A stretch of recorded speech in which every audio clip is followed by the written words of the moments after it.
Last part में हमने देखा था कि जिन, एना और चेन एक साथ एक बोट पर फंस गए थे, जिस दौरान चेन जिन को सी गॉड आइलैंड के बारे में बताता है, जिसके बाद उस पर कुछ फिश मॉन्स्टर्स ने हमला कर दिया था जिन्हें साइरेंस कहा जाता है। तो जिन उन साइरेंस को हराकर एना और चेन को अपने साथ जियांग और जियोंग को ढूंढने ले जाता है, जहाँ रास्ते में उन्हें वो लोग मिलते हैं जो उस होटल में उनके साथ थे।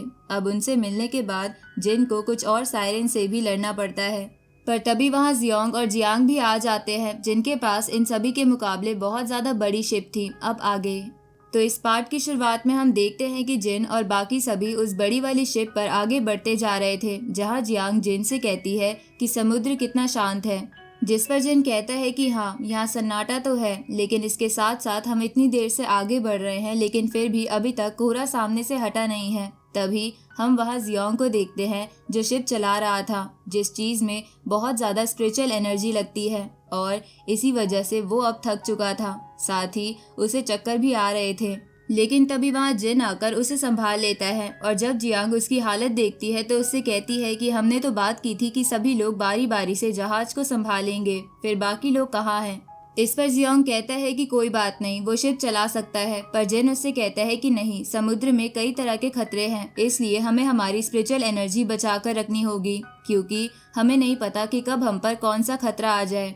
इसके बाद जिन उसे ये कहकर आराम करने भेज देता है कि जब तक वो आराम कर रहा है तब तक के लिए जिन उस जहाज को संभाल लेगा। अब जियांग जियोंग से कहती है कि मैं हर रोज एक अच्छा काम करती हूँ, इसलिए मैं तुम्हें तुम्हारे रूम तक छोड़ देती हूँ, जिसके बाद वो उसे वहां से ले गई थी और उनके जाने के बाद ही जिन एक फॉर्मेशन क्रिएट करके सामने से उस कोहरे को हटा देता है। इस तरफ जब जियोंग और जियांग वहां कैबिन की तरफ बढ़ रहे थे, तभी सैम वहां आकर उनका रास्ता रोक लेता है और कहने लगता है कि आखिर जहाज आगे क्यों नहीं बढ़ रही। इस पर जियोंग कहता है कि कोहरे की वजह से वो रास्ता नहीं देख पा रहे और बिना रास्ता देखे इस तरह से आगे बढ़ते जाना बेवकूफ़ी होगी।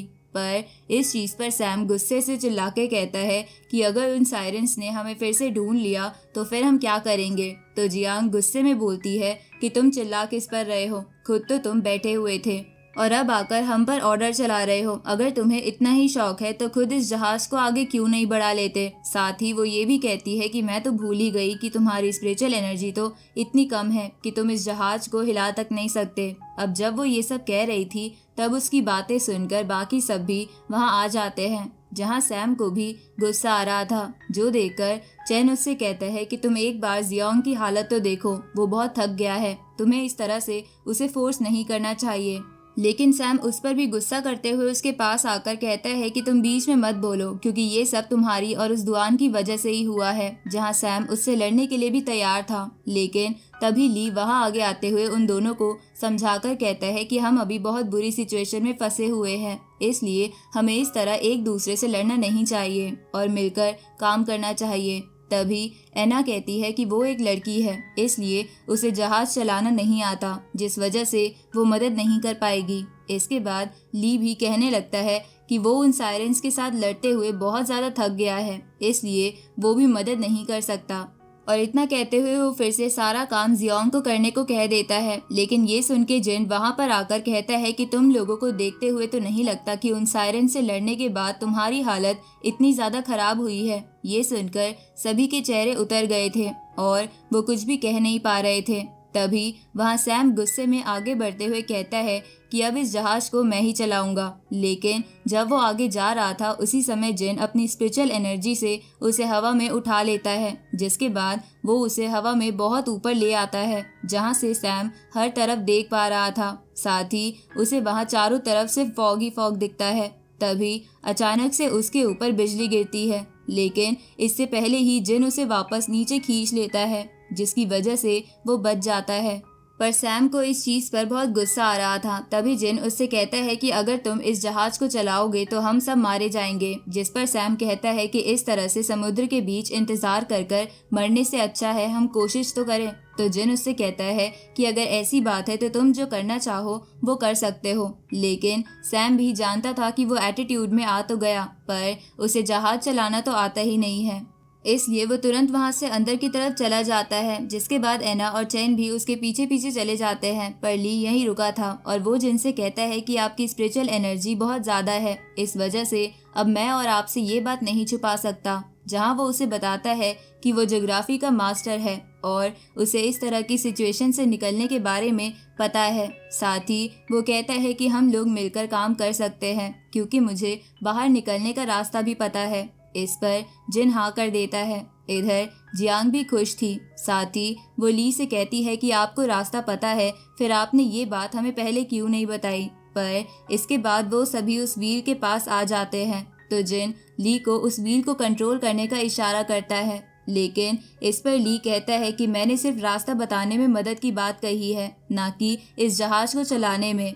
पर उसके रूड बिहेवियर को देखते हुए जियांग तुरंत ही उसकी गर्दन पर तलवार रख देती है और कहती है कि जब तक सीनियर यहाँ पर है तब तक और कोई अपनी मर्जी से कुछ भी नहीं कर सकता, इसलिए वो जैसा कहेंगे तुम्हें वैसा ही करना है, वरना ठीक नहीं होगा। तो ली डर के मारे कहता है कि ठीक है, अगर तुम चाहती हो कि ये जहाज मैं चलाऊं तो मैं इसके लिए तैयार हूँ। लेकिन जब वो उस व्हील को पकड़ता है तो वो ये देखकर हैरान था कि वो व्हील पहले से ही सही डायरेक्शन में पॉइंट है और अपने आप ही जहाज आगे भी बढ़ रही है। जहाँ वो समझ जाता है कि ये काम जिन का है, जिस पे वो जिन से कहता है कि आपने ये चीज़ कैसे पता लगाई कि सही रास्ता कौन सा है। जिसके बाद जिन उसे थोड़ा आगे लाता है और वही पहले जैसा फॉर्मेशन क्रिएट करते हुए वहां सामने से फॉग हटा देता है। ये देखकर ली बहुत ही ज्यादा हैरान हो जाता है और जिन से कहता है कि आपकी ये टेक्निक कितनी कमाल की है, जिससे आपने एक ही बार में सारे कोहरे को हटा दिया।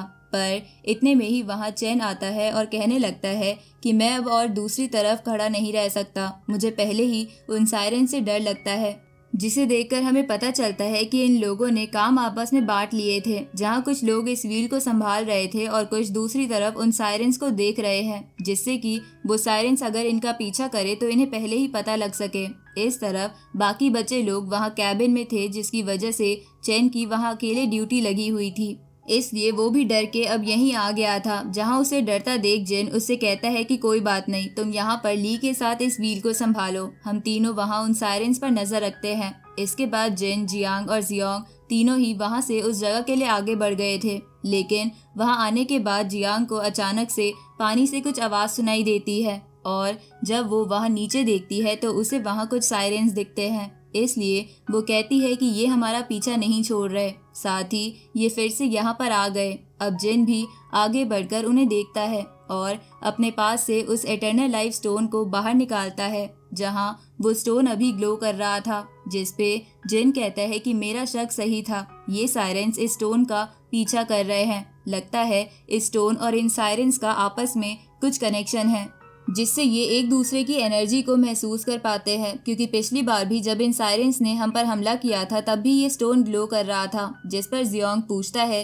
कि अब हमें क्या करना चाहिए, लेकिन तभी अचानक से ही जिन अपनी स्पिरिचुअल एनर्जी से वहां उस लकड़ी के पिलर की तरफ हमला करता है, क्योंकि उसने महसूस कर लिया था कि कोई उनकी बात चुपकर सुन रहा है। जहाँ वो देखते हैं कि वो चैन था। अब ये लोग उससे पूछते हैं कि आखिर तुम वहाँ क्या कर रहे हो, जिस पर चैन आगे आते हुए कहता है कि मुझे सी गॉड आइलैंड का एड्रेस पता है। इसके बाद वो और आगे आते हुए कहता है कि उसे दुआन से पता चला था कि सी गॉड आइलैंड का रास्ता ढूंढने के लिए इन्हें सबसे पहले इन सायरेंस के किंग के स्टाफ को लाना होगा, जिससे इन्हें वॉइड पर्ल मिलेगी। जिसके बाद ये लोग सायरन आइलैंड की सील खोल सकते हैं। लेकिन उसकी बात सुनकर जियांग कहती है कि ये सारी बातें बहुत पहले किसी और ने कही है और वैसे भी हम चैन और दुआन दोनों पर ही भरोसा नहीं कर सकते, क्या पता ये हमें फिर से धोखा दे रहे हो। इस पे जिन कहता है कि सोचा जाए तो अगर सच में सायरन आइलैंड है और अभी सील्ड है तो इसी वजह से शायद ये सायरेंस अभी आज़ाद घूम रहे हैं। इसका मतलब हम एक बार तो रिस्क ले ही सकते हैं, लेकिन इसके लिए हमें पहले उस किंग को उसके घर से बाहर निकालना होगा।